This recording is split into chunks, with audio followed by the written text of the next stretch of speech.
Have you ever received a promise from God, but instead of progress, everything around you starts falling apart? You were sure it was God who spoke, but now, it feels like the promise itself became your prison. That's the story of Joseph, a young man with a dream from God, a dream that seemed to destroy him before it came true. Joseph saw himself rising. He dreamt of greatness, but after he spoke the dream, his own brothers turned against him. The same people who should have celebrated him became the very ones who sold him. They threw him into a pit.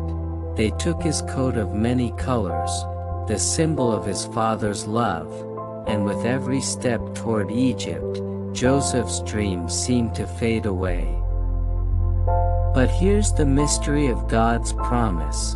When God gives you a dream, He often tests your heart before He fulfills it. In Potiphar's house, Joseph served faithfully. He worked with excellence. He refused to sin, even when temptation came close. Yet, instead of a reward, he was falsely accused, thrown into prison for doing the right thing. Can you imagine that, doing everything right, and still ending up in a dark, lonely cell? That's what it feels like when God's promise becomes a prison, when the calling becomes a burden, when obedience leads to rejection. But here's what Joseph didn't know: even in that prison, God was positioning him. The delay was divine. The pain was part of the process. The prison was training for the palace.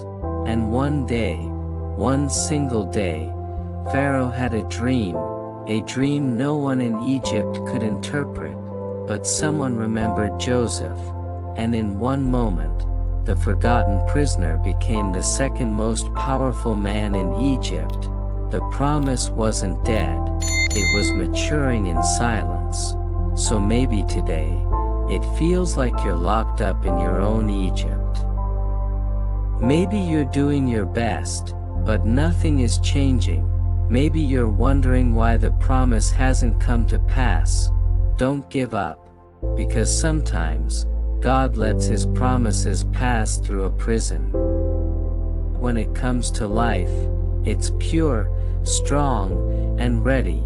The same God who brought Joseph out is the same God who's working in your silence.